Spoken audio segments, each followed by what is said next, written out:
sebenarnya kok akun-akunnya ada sebenarnya untuk beberapa akun yang menggiring opini lah, lebih menggiring opini itu pasti saya akan tindak lanjutin, saya akan telusuri dulu, tracking segala macam, dan sekarang lagi proses ya, tinggal saya menerusin proses tersebut lah gitu, karena tujuan saya ngelakuin ini adalah untuk sebenarnya memberikan efek jerak kepada pelakunya gitu, supaya tidak menyalahgunakan sosial media dengan hal-hal yang tidak baik seperti menjijikkan seseorang, menyakiti orang, lalu menggiring opini dan bahkan terkesannya fitnah gitu.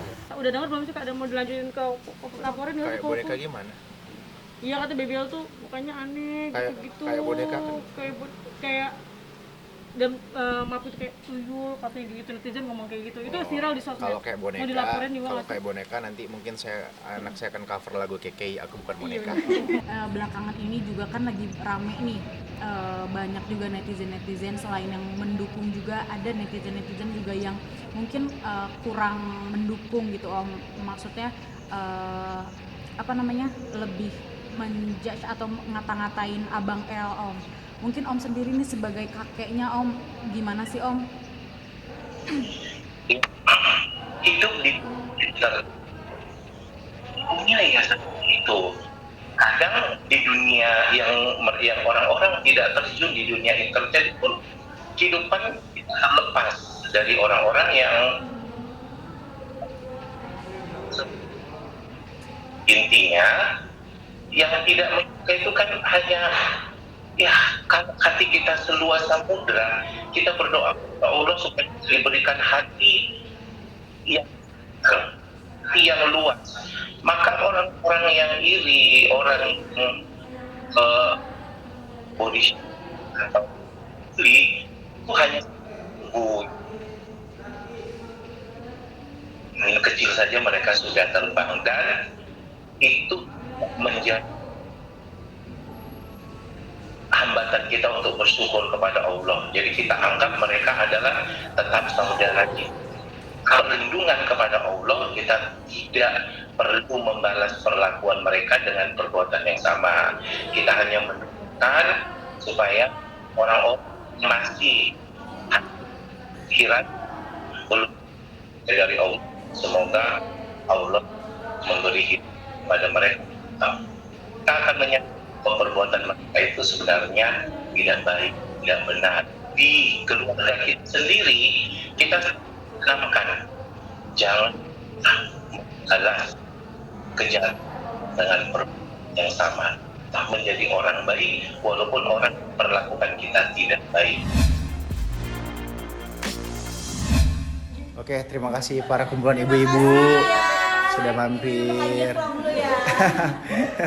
Berarti nih mama, ibu, bunda, umi ya berarti kalau hati-hati di jalan ya, sehat-sehat ya, makasih. Ya suatu kebahagiaan ya, menurut saya ini dengan kehadiran anak pertama itu adalah sebuah anugerah yang luar biasa, sebuah karunia yang Allah titipkan kepada kami untuk kami jaga, kami didik, kami tanamkan benih kebaikan kepada anak kami, dan mudah-mudahan inilah anak kami lah yang menjadi nantinya sebagai penerang kehidupan, sebagai lentera kehidupan bagi keluarga kami. Udah berapa kali ketemu, udah 3 kali, lucu banget, tambah ganteng, tambah keren. Mudah-mudahan kayak papanya juga. Doain mudah-mudahan BBL banyak rezekinya kayak mama papanya, sehat-sehat selalu, dan juga didoain yang terbaik. Memang ini termasuk yang beruntung ya anak saya, karena anak saya tuh lahir sebagai cowok, dan sekarang kan anak cewek tuh sangat jarang gitu di kalangan artis ya. Jadi termasuk beruntung lah, termasuk yang bisa dibilang dikejar-kejar lah anak saya, banyak pilihan lagi. Sedikit dia berasa dikejar gitu ya. Walaupun opini di Medan, tapi komunikasi atau silaturahim kepada mereka tidak putus. Kalau sebagai orang tua tentu kita hanya menginginkan bahwa anak cucu kita jadi yang mencintai dan dicintai oleh Allah Subhanahu wa Ta'ala, yaitu menjadi generasi yang soleh, generasi yang soleha, yang dekat kepada Tuhannya, dekat kepada Allah. Tapi kalau dari sedunia kan, setelah Allah menakdirkan Abang El itu menjadi seorang apa pun, pasti insya Allah yang penting di jalannya Allah. mau pekerjaan sebagai apa, apakah dia nantinya akan terjun mengikuti ayah bundanya. Yang penting dia soleh. Bilang banyak gitu pasti ada masalah, lu nggak ada masalah ya udah nggak hidup aja lo namanya. Nggak bagaimana kita menjalaninya dengan selalu tetap bersyukur ya, dan selalu bahwa setiap cobaan kan kita tidak mungkin melampaui batas kemampuan kita. Tapi Kak Bilar akan coba tetap kooperatif ya Kak ya? Oh iya dong, sebagai warga negara yang taat peraturan saya harus selalu patuh maupun panggilan yang ada.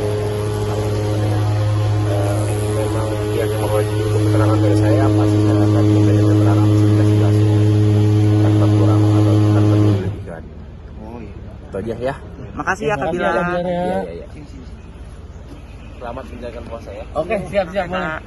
Update kasus platform DNA Pro. Platform DNA Pro.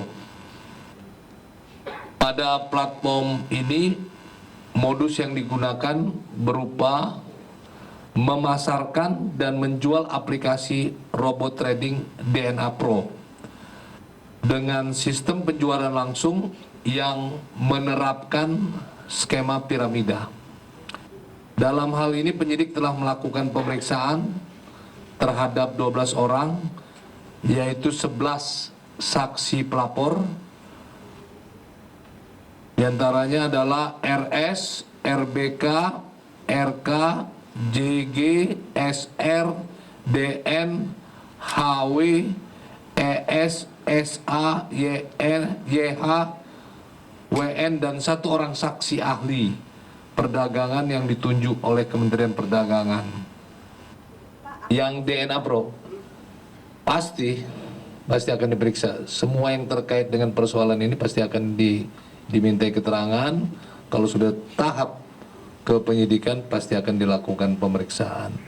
Kalau itu memang uang yang diberikan adalah hasil dari tindak pidana atau kejahatan ini, pasti akan dilakukan penyitaan. Ya.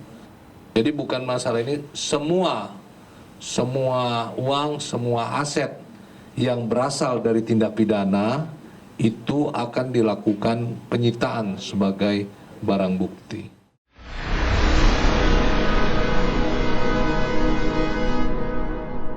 Jadi jangan lupa untuk subscribe Cumi Cumi. Ditekan ya tombol lonceng merahnya.